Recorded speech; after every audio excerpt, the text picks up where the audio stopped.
Hello, everyone. I'm Pandora Brown, your Family Advocacy Program Manager at the United States Detroit Arsenal. That's right. Hi there. And I'm Kim Tizer, your Family Advocacy Program Assistant, and welcome to our 7th installment of Self-Care Transformation. Yes, it has been a while since our last show when we talked about setting goals. If you set some goals since the beginning of the pandemic and maybe even accomplished some, we'd like to know what they are. Please share in the comment section. Your comments will probably inspire others. Feel free to include what, if anything in particular, sparked your new interest. Hearing about others' goals encourages us all. That's right. It sure does. And along those lines, Pandora, I was thinking how last time we invited our fellow Army Community Service staff members to share their goals, which they did. But I got to thinking, you and I didn't share ours. So is that something you'd like to do? I would, Kim. There has been so much that I did, like I'm sure a lot of other people did, as it relates to, first of all, cleaning out rooms of my home, getting things organized in the house. Once I finally got things organized, I kind of got a clear head. And I actually, in cleaning, found a book of poetry that I wrote. And I said, when I read it over, I always wanted to redo the book. And I've decided to take that book of poetry and actually create a therapeutic tool, if you will, where the book can be used for people to reflect their own thoughts, to write about things that they're going through. And so I'm just excited about that. You know, it's a gift that was tucked away in a box. You know, just like a lot of you, God has given us so many different talents. And sometimes we've just tucked them away. So it was a lesson in that for me, actually, Kim, about the whole finding my book as I was cleaning up. So I intend on turning that into a tool that others can use and be inspired to write and reflect on different things in their life, both in the academic setting and in a therapeutic setting. I love that. That sounds awesome. Thanks. Yeah. What Well, about you, Kim? well, kind of like you were talking about discovering something, unearthing something. I dusted off an old passion of mine. I used to record audiobooks, narrate audiobooks. But when we moved to Michigan a year ago, I obviously had to break down all of my equipment. And then there was the house hunting process and moving, and needless to say, I never put that equipment back together. Well, during this pandemic, I decided, I want to start doing this again. So my husband about a month ago helped me reassemble everything. I started auditioning for some different books, and now I happen to be working on 2 mysteries, which has been a lot of fun. I've also, started an Etsy shop, opened up that, and I have plans in the work to start my own YouTube channel. So I have been really busy. But with that said, I do want to point out that, before the move, when I recorded audiobooks, I had this really nice recording studio booth that I used, and there's just no place for it in our current house. But I was determined not to let perfection to become the enemy of good, which is something we've talked about on this program before. I thought it was more important just to get started and get going. So that's what I did, and it's been just really such a joy. Those creative juices have been flowing, and I've just that's a good thing. Yeah, really. Oh, that is, yes, it is, Kim. And as we are on the downside, if you will, of this pandemic, I know there are a lot of people out there. I know you're saying, I hope that you're not saying, wow, I wasted that time. I mean, just think about it. We've had all this time that we did not expect. And here it is now, a lot of us, hopefully, that are returning to work, that have jobs, you're going back. And if you're going back to a place that you would consider to be miserable, that you complained about, just think about all this time that you've had to really just think and sit back and develop a gift that was always there. So this time we hope never happens again. We said that in the beginning. We've never experienced this, but we know that we are overcomers, if you will, that we're able to get through things. So, for those of you that are listening now, we really want to hear what it is that you've done, and it's never too late. If you're listening right now and just saying, hey, I don't think I did that much, don't compare yourself to Kim and I, but just say you can start today. That's Today right. is when Now's you your can time. pick up and do it right now. That's right. I love that. Wow. Good advice, Pandora. Thank you. It's always good, to be working on something that we enjoy. Mhm.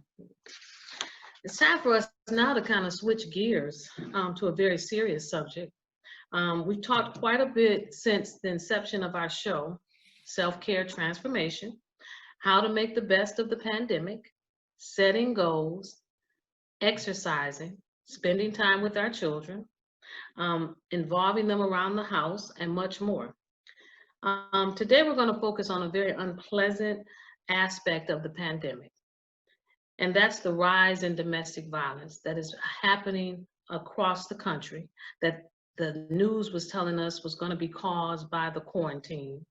And we hope to be able to share some tools with you that you can share with others and maybe even use for yourself. That's right. And to help us understand this situation more and what you and I can do to help, what we can all do collectively to help, we've decided to bring on an expert with us. Her name is Carmen Wargel. Carmen is a community organizer and educator on the topic of domestic and sexual violence.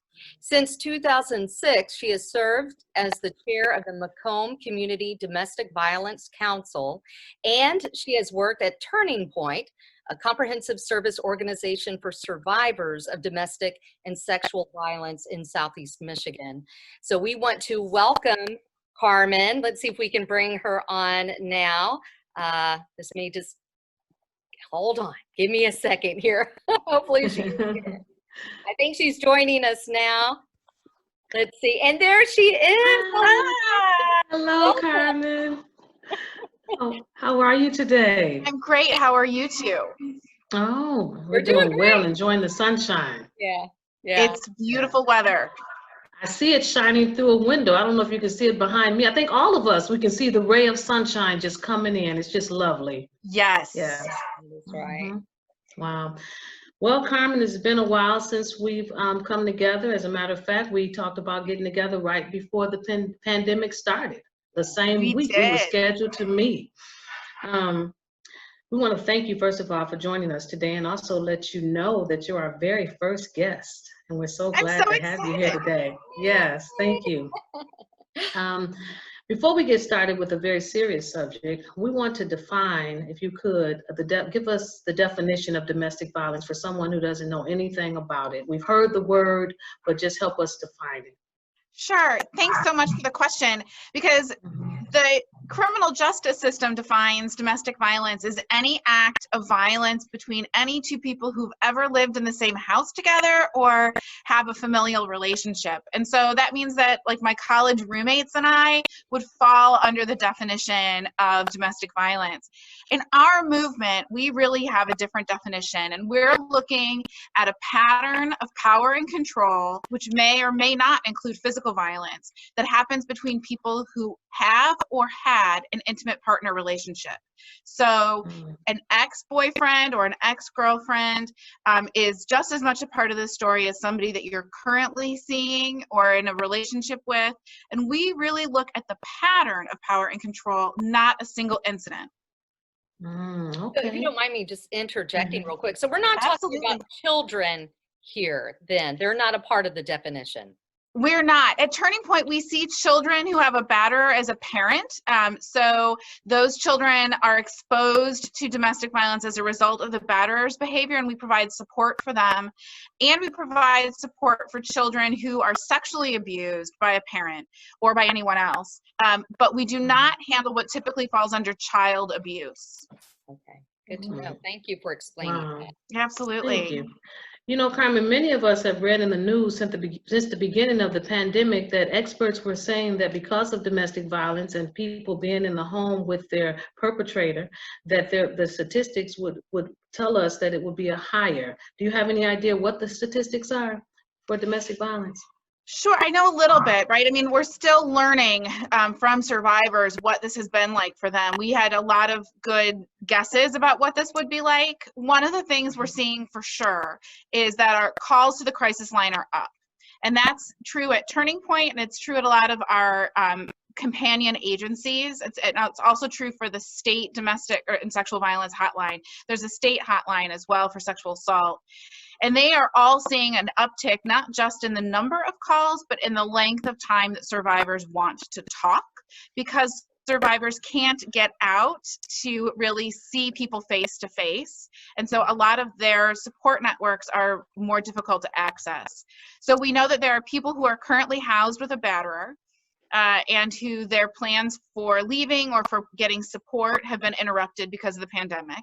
We know that there are survivors who have no longer co-housed with their batterer, but are having difficulties because of co-parenting with a batterer during COVID.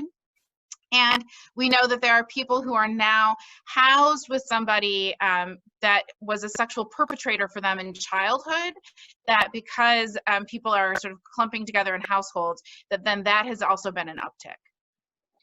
Carmen, can you help us understand just how serious of an issue this is in Macomb County?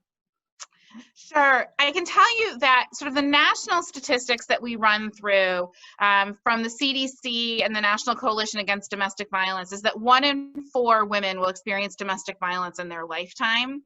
And for us in Macomb County, there's a lot of different ways we can look at it. We can certainly look at the police numbers. We know that only tells a part of the story. We can look at our statistics, which also only tell a part of the story, because we know that for all the survivors who seek support from us, most do not. Most survivors really sort of get through this on their own.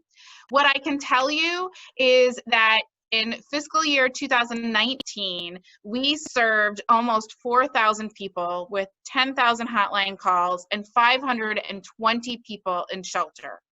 Wow, that's eye-opening. Wow. Very eye-opening. Wow. Since we're talking about domestic violence, how does a victim know that he or she is a victim of domestic violence? And you can go ahead and correct me, because I know it should be survivor, but please explain that as well. Sure. No, and it's fine. We always call people survivors because we want to focus on the strength and resiliency that they're using to survive. Because as long as you are alive, if the person in your life is choosing to batter you, you are surviving. We also really want to pay attention to the rate of domestic violence homicide. And that rate has stayed pretty steady for homicides by batterers against women. What we have seen is that the rate of homicides of women against men goes down the more access to services survivors have. But the rate of homicides is far too high. So we always want to keep it in mind. And so that's another reason why we use the word survivor. So as to the question of how does somebody know, I think what's really important in primary prevention work is to focus that everybody deserves a healthy relationship. And so a lot of people will spend a lot of time sort of on this quibbling of whether or not the relationship that they're in is unhealthy or abusive. And what we really encourage people to consider is that everybody deserves a healthy relationship, and to focus on that. There are lots of resources to help people understand abuse, and one of the best ones that we use is the Power and Control Wheel. And if people just Google it, it'll come up, and it describes patterns of battering behavior. And a lot of times what we say to people is, does this resonate with you? Is there anything on here that sounds familiar? And then we let survivors draw their own conclusions about what's happening in their relationship. Mm-hmm. You know, Carmen, you mentioned that there are more numbers than you all are seeing and hearing because not everyone contacts you. And why is that? Is it because they don't know if they're really experiencing abuse? Is it because they're not aware of the help available? Is it they're frightened? All of the above? I mean, what prevents someone from seeking help? The answer is yes, all of the above. We certainly know that people often think that domestic violence has to look a specific way and that what is happening to them doesn't count. And so it doesn't count because I'm never hit, or it doesn't count because I'm not hit every day, or it doesn't count because I'm never hit with a fist, or it doesn't count. And so we all grow up with ideas of what domestic violence means. And if what's happening to us doesn't match that definition, then we don't necessarily think that we qualify for services. And so one thing we really encourage people is to call us and to talk about what's happening in your relationship with us, and let's see if there's some support we can provide. And we have a very wide net. So that's something I really encourage people. I also think that a lot of people don't know about Turning Point services, and I do think people are afraid. It's important for people to know that everything we do is free and everything we do is confidential. And so we will never tell anyone that anyone sought services with us, no matter what, without that survivor's permission. Well, we definitely want to get that phone number out, and maybe that ties into my next question is, what can we do if we suspect that someone, whether it's a neighbor or a coworker or a friend, is being abused, is the survivor, it's about to say victim, survivor of domestic violence? How can we help? You know, it's one of the most important questions I get, and it's really hard because what we really encourage people to do is to provide gentle, ongoing support and not set any expectations for that survivor. When we talk about this, what we always say is that survivor self-determination is what leads to safety. And often, out of really great intentions and so much love, people want to rescue the people in their lives and get them to safety. And what we know is that when survivors create their own safety, it's safety that lasts, and it is more empowering for the survivor. And so we always try to encourage people to provide access to resources and lots of love, and not establish conditions on their support. They can always refer people to us, and our crisis line is for survivors, but also for their loved ones. So if you are worried about somebody in your life, we encourage you to reach out to us, and we can support you through being a support person. Yeah, I want to share a story that happened to me just yesterday, actually. My daughter and I were just out driving, and we actually witnessed a couple, a man who had no shirt on, and he had a belt in his hand. He literally was taking the belt and hitting the woman with it. My daughter was like in shock, and I immediately told her to dial 911. We looked over, and there were other cars that had stopped, and I was on the phone, and little did I know they were on the phone as well, because when I called the police, they told me that someone else had called. So as we were there, we made the phone call. We actually saw them get back in their car, and we decided, since we have the police on the phone, we went up to the corner. We literally stayed back in a safe place, if you will, and I was able to let the police know that there was no driver's plate. They didn't have a license plate. I was able to identify the car. They pulled into an apartment complex, and we actually waited until the police came. Little did we know there was a baby in the car, as well as another girl that looked like a teenager. But we literally just witnessed domestic violence on the street. And the police officers were very kind about it. Of course, I stayed back, but I waited to assist. And we did see the man get into the police car. We don't know what's going to happen, but I feel so much better knowing that that woman is safer today, you know, than what she was yesterday. Yeah. So, yeah, it's really difficult when we see domestic violence happening up front and around us. And that's why it's really important to know that Turning Point services are able to help everybody understand what they've seen and provide support. Yes, that's right. Carmen, this has been so much good information. You know, I'm looking forward to our future trainings that we're going to do. I want to thank you again for educating all of our viewers on this important topic. Is there anything else you'd want to share before you go? Just that people should reach out to Turning Point. We are here, and we are still providing services. The crisis line number to reach us is 586-463-6990.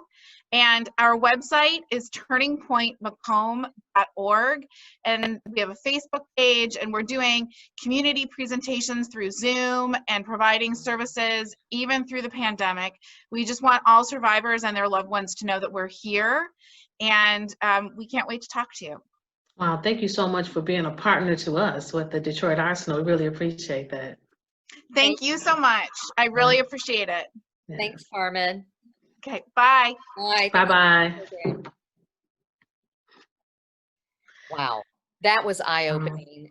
Such good Yes. information. You know, if you appreciate learning, like we all just did together about domestic violence, sexual violence, and the other things that we're trying to bring to you on this program on self-care transformation, would you please give us a thumbs up or consider subscribing? Because what happens when you do that is just the way YouTube algorithms and analytics work, it just helps to get our program out in front of others so others can get this information as well.